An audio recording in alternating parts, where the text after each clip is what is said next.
Who were the Babylonians, and how did one empire become one of the most feared kingdoms in the entire Bible? How did Babylon rise from the deserts of Mesopotamia to conquer nations, destroy Jerusalem, and leave behind a legacy of pride, power, prophecy, and judgment? To understand the weight of this empire, we must travel back to the cradle of civilization, the Fertile Crescent between the Tigris and Euphrates rivers.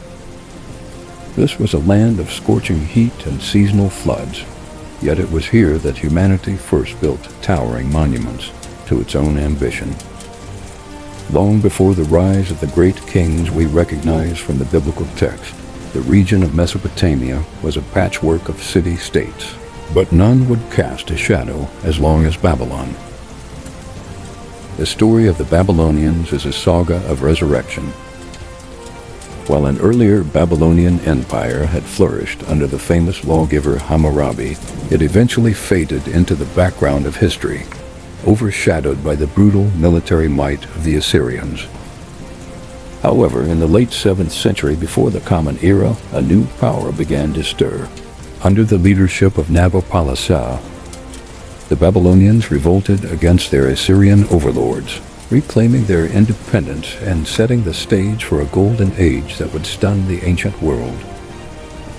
This was the birth of the Neo-Babylonian Empire, a kingdom defined by its unparalleled wealth, its sophisticated science, and its relentless expansion.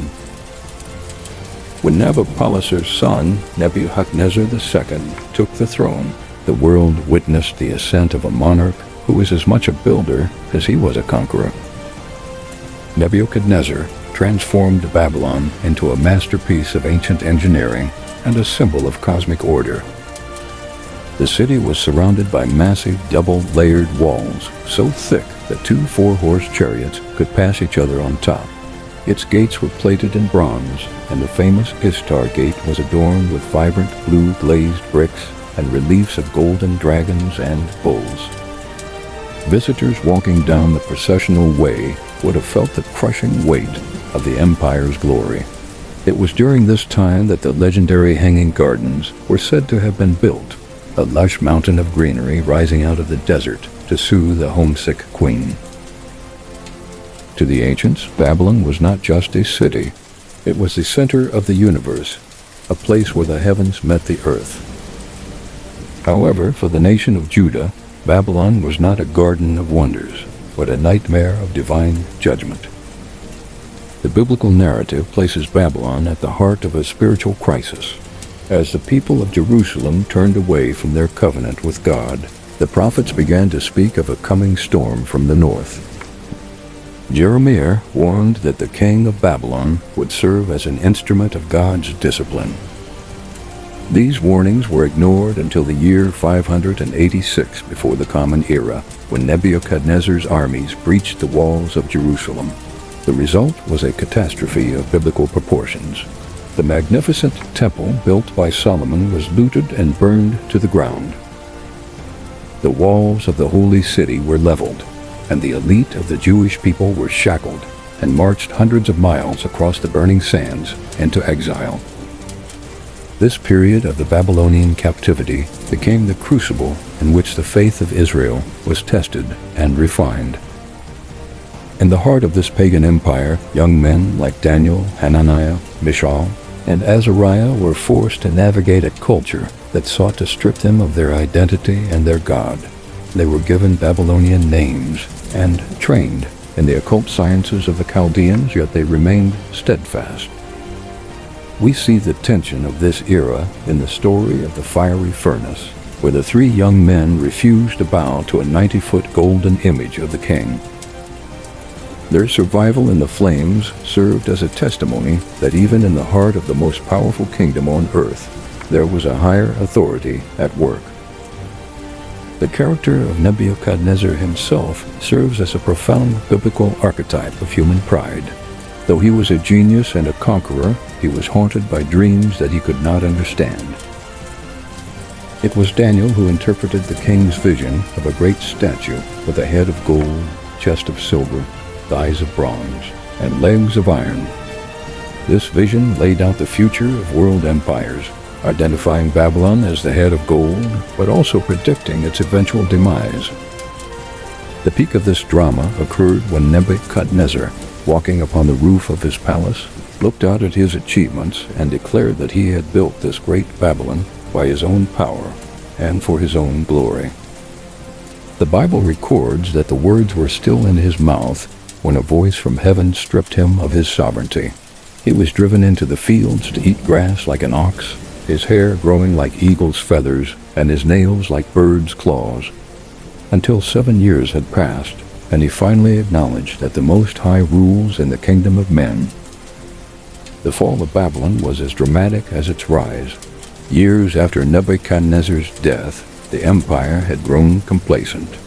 His successor, Belshazzar, held a great feast for 1,000 of his lords, fueled by wine and arrogance. In an act of ultimate defiance, he ordered that the gold and silver vessels taken from the temple in Jerusalem be brought out, so his guests could drink from them while praising their idols. In that moment of sacrilege, a supernatural hand appeared, writing a mysterious message on the palace wall: Mene, Mene, Tekel, Upharsin. Only Daniel could read the writing, informing the king that God had numbered his kingdom and finished it, that he had been weighed in the balances and found wanting, and that his empire would be given to the Medes and Persians.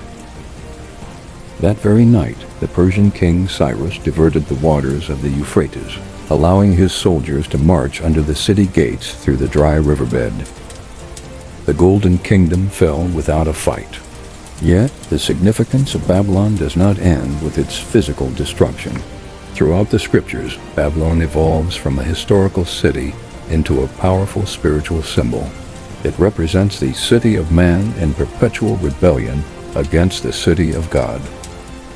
From the Tower of Babel in the book of Genesis to the Great Babylon in the book of Revelation, it stands for human systems that promote idolatry, materialism, and the persecution of the faithful. The prophets Isaiah and Jeremiah spoke of Babylon as a golden cup in the Lord's hand that made all the earth drunk. Its legacy is a warning about the fragility of human ambition and the certainty of divine justice. When we look back at the ruins of Mesopotamia today, we see the dust of what was once the most magnificent civilization on the planet. The lesson of the Babylonians is one of perspective. They built for eternity, yet their empire lasted barely 70 years. They thought they were the masters of their own destiny, yet they were ultimately players in a much larger divine plan. The story of Babylon teaches us that no nation, no matter how powerful, is beyond the reach of God's sovereignty. It invites us to consider where we place our trust, in the crumbling walls of our own achievements, or in the eternal kingdom that no human hand can destroy. The Babylonians left us with more than just ruins and clay tablets. They left us with a mirror. In their pride, we see our own tendencies to self-exaltation. In their fall, we see the inevitable result of a life lived apart from the Creator.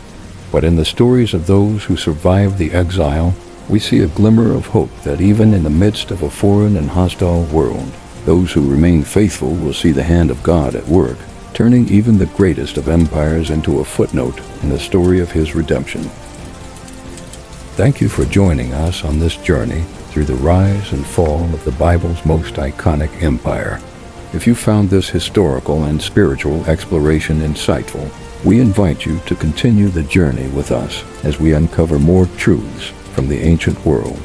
Please subscribe to Bible Stories and Insight to stay updated on our latest documentaries. Until next time, may you find wisdom in the lessons of the past and hope in the promises of the future.